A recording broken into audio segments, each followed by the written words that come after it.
Ready? 5 seconds. Start.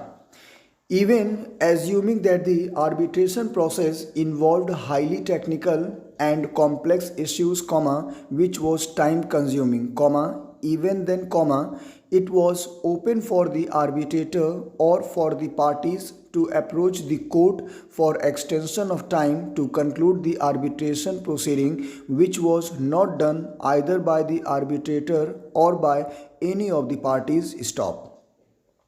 As correctly noted by High Court in its impugned judgment, there was no cogent reason for the delay in making and publishing the award by the arbitrator. Stop.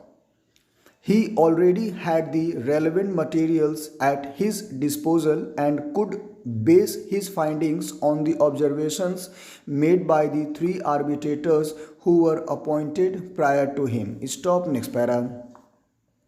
It has been correctly observed by the High Court that the arbitrator had become functus officio in the absence of extension of time beyond 30th of September 2005 to make and publish the award. Stop. After the said date, the arbitrator had no authority to continue with the arbitration proceedings. Stop.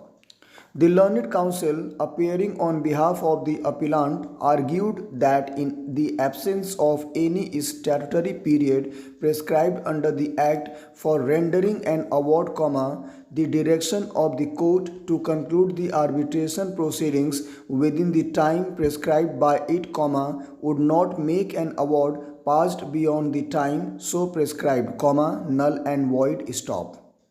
He further argued that the High Court was wrong in not extending the time fixed by it in the order, for early conclusion of the arbitration proceedings and terminating the mandate of the arbitrator when neither the Act nor the arbitration agreement prescribed any time for making any publishing the award. Stop. Next para.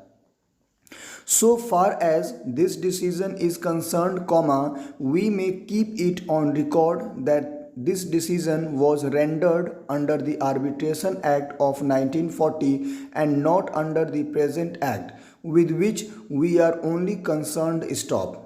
In view of our reasoning given hereinafter and in view of the facts involved in this case, we do not find any ground to rely on this decision of this court for the purpose of this case. Stop.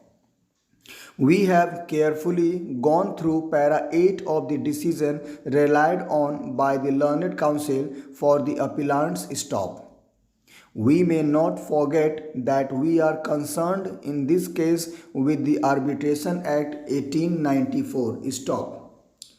Without going into the details of this decision, we may simply say that this decision cannot have any direct application. Stop. Next para.